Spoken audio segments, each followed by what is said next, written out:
Mission of an Android by Rich von Halt. The writer's fingers danced across the laptop keys. The mission of an android glowed on the screen, a promise of the story to come. Books cluttered the desk, a testament to his dedication and research. The phone's shrill ring shattered his concentration. He sighed, resignation heavy in his voice. "No, I'm sorry. I can't make it. I have a deadline on this story. It's for a compilation book." Silence hung in the air as the caller posed a question. The writer cleared his throat, reaching out to touch the laptop screen, as if seeking inspiration from the words themselves. "What's it about?" He withdrew his hand, refocusing on the conversation. A man who just wants to fit in. The city lay in ruins, a mere shadow of its former glory.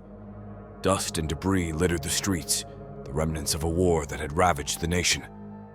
Shattered buildings stood as silent witnesses to the destruction, their windows gaping like soulless eyes. Newspapers fluttered in the wind, their headlines a grim reminder of the events that had led to this desolation. U.S. and Middle East to create secret weapon. Billions to be spent. December 7th, 2110. The promise of power and dominance, now nothing more than faded ink on yellowed paper. U.S. secret weapon revealed. Surrogates destroyed. June 6th, 2111. The nation's hopes dashed, their ultimate defense rendered useless by an enemy they had underestimated. Judgment on America! All surrogates destroyed! December 21st, 2112.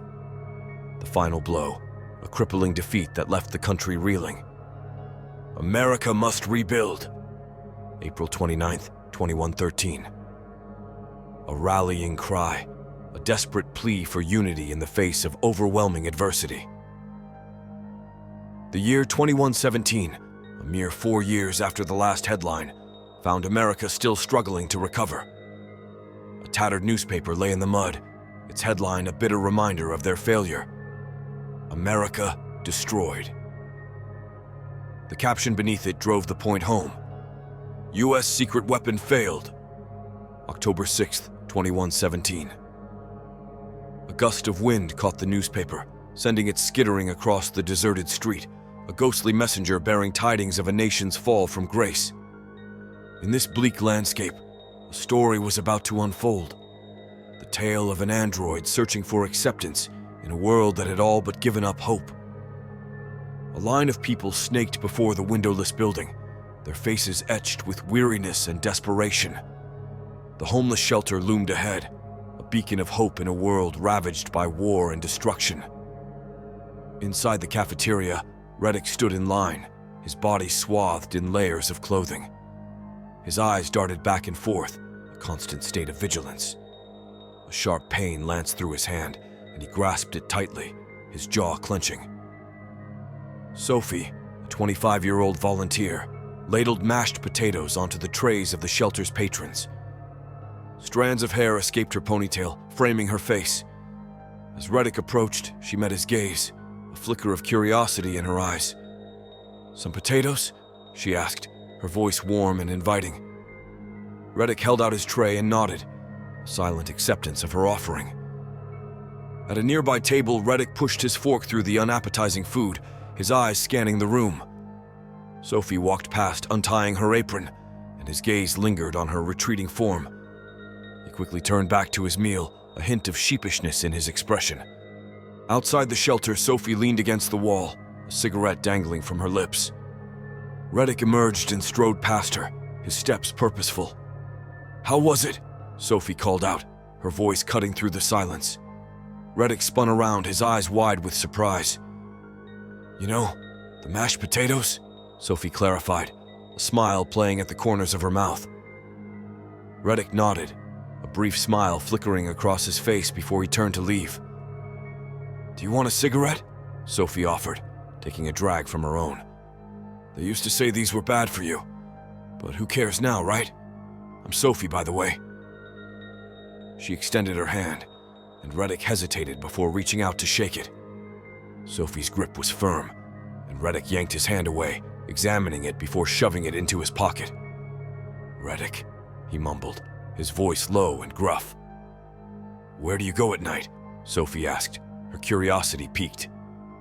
"Nowhere," Reddick replied, his gaze shifting away from her. "Then why leave in the first place? You don't have a family either, do you? That's why I volunteer here at the shelter. Why do you come here?" Reddick's lips twitched, a hint of amusement in his eyes.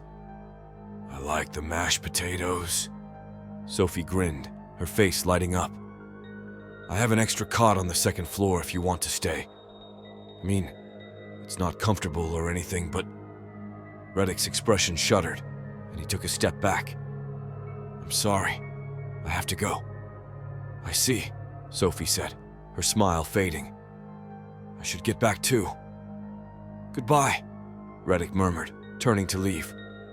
"Goodbye," Sophie echoed, watching as he disappeared into the ruined city, the enigma wrapped in layers of mystery.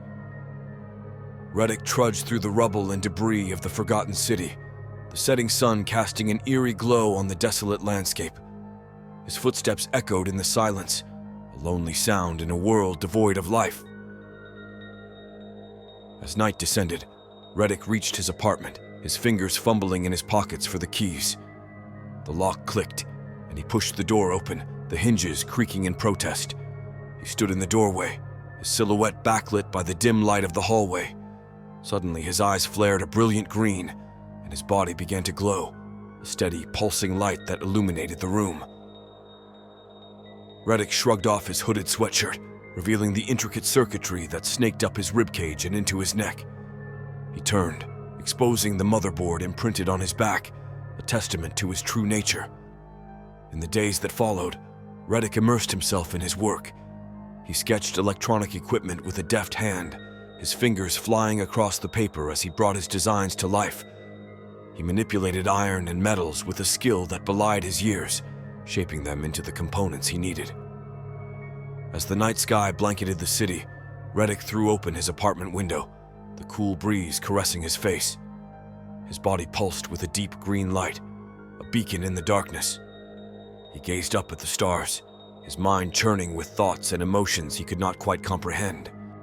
With a heavy sigh, Reddick retrieved a leather-bound journal from his desk. He flipped it open, the pages crackling with age, and carefully penned the date, October 7th, 2117. The words flowed from his pen, a chronicle of his existence in a world that had forgotten him.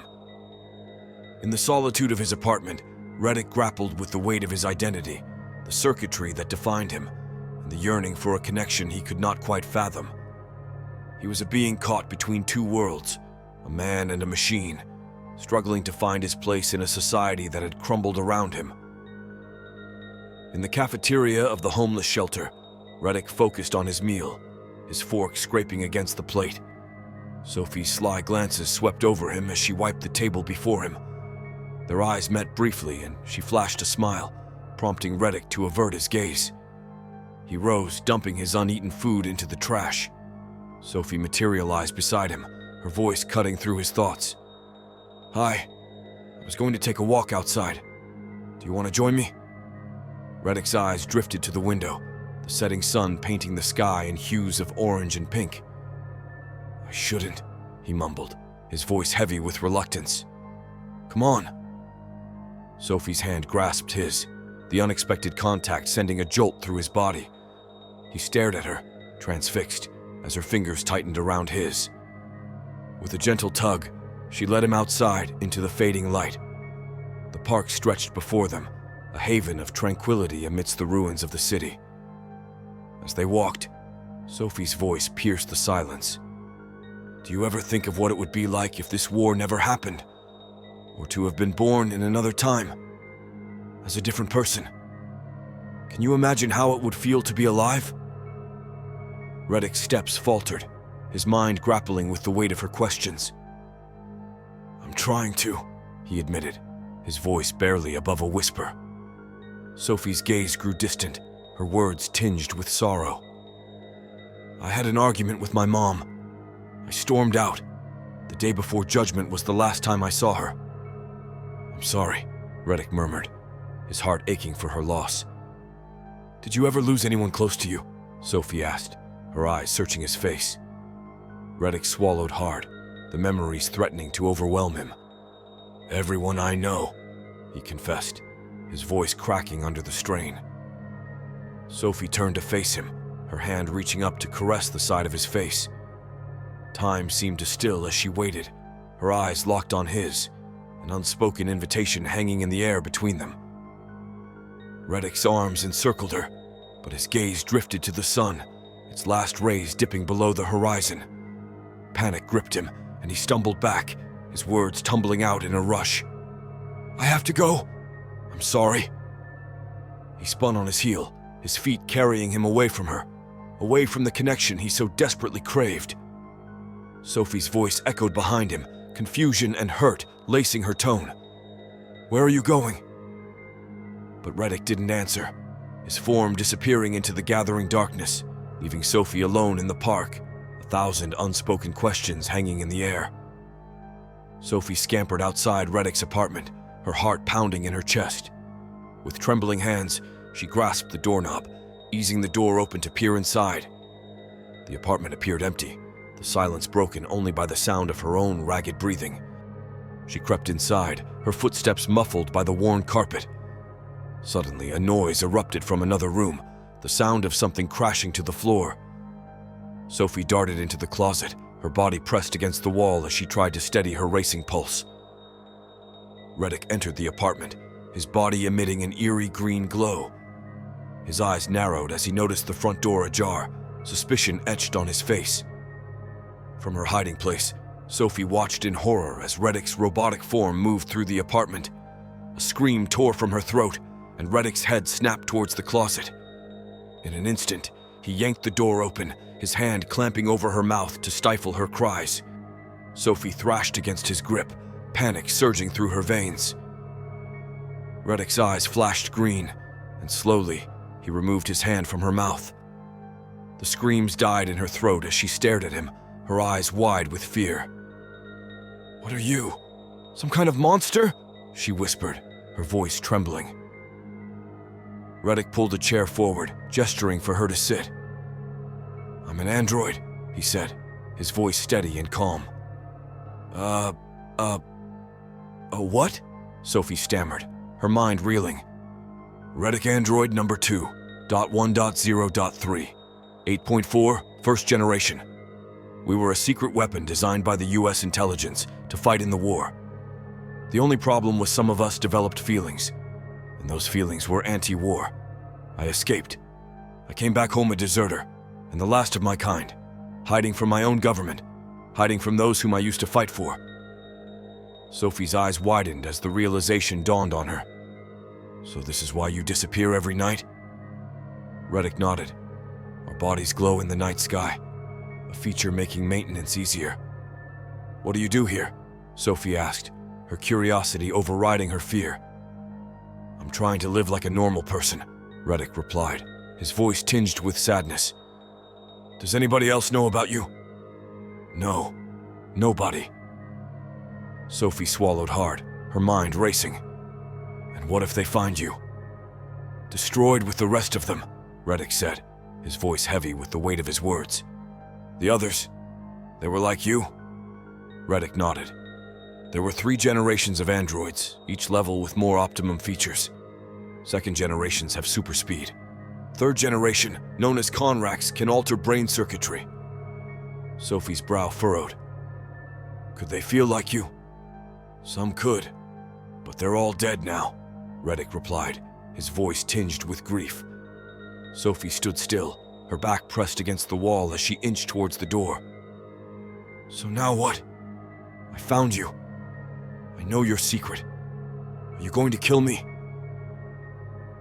A deafening explosion rocked the apartment, the sound of a distant bomb causing Sophie to jump.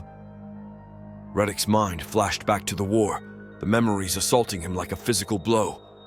He ran through the war-torn streets, his feet pounding against the rubble of fallen androids. He ducked into a devastated building, gathering the women he found there. One broke away, her eyes wide with terror as she fled. "Are you going to kill me?" she cried, her voice barely audible over the sounds of the battle raging around them. A bomb exploded nearby, the force of the blast sending dirt and debris flying through the air.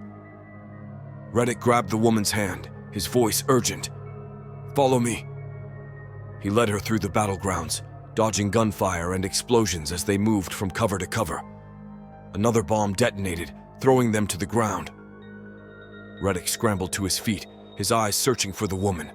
She lay motionless in the distance, her body broken and lifeless. "No! No!"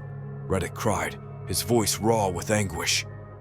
The memory faded, and Reddick found himself back in his apartment, Sophie's concerned face swimming into view. "I left the war because I don't want to kill anymore," he said, his voice barely above a whisper.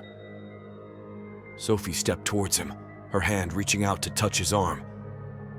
"Your secret's safe with me," she said, her voice soft and understanding. "Thank you," Reddick replied, his eyes searching her face. "Maybe I should go," Sophie said, turning towards the door. "Maybe you should stay," Reddick countered, his voice heavy with unspoken emotion. Sophie hesitated, her eyes darting towards the bedroom. "Why did you follow me?" Reddick asked, his voice barely above a whisper. She turned back to face him, her eyes locking with his. "Because I like talking to you," she said, her voice soft and tender. They stood there, lost in each other's gaze, the world around them fading away. Reddick studied her face, memorizing every curve and line. Sophie's hand reached up to caress his cheek, his skin glowing beneath her touch. In that moment, the weight of their secrets and their pasts fell away, leaving only the promise of a connection that defied the boundaries of their world. Sophie stirred, her eyelids fluttering open as she rubbed the sleep from her eyes. She wandered through the apartment, searching for Reddick. She found him sitting against the wall, a small candle casting a warm glow as he scribbled in his journal. "What are you writing?" she asked, her voice soft in the stillness of the room. Reddick glanced up, his eyes meeting hers. "My memories," he replied, closing the journal with a snap. Sophie settled beside him, her arms snaking around his as she rested her head on his shoulder.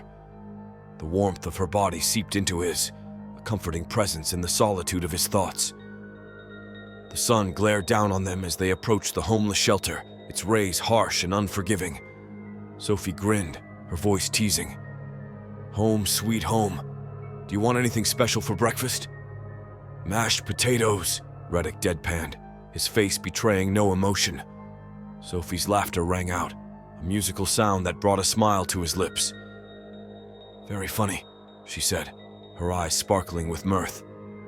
"Humorous. I like when you laugh," Reddick replied, his voice softening. Sophie halted, turning to face him. Her eyes searched his, a silent plea in their depths. "Wait for me?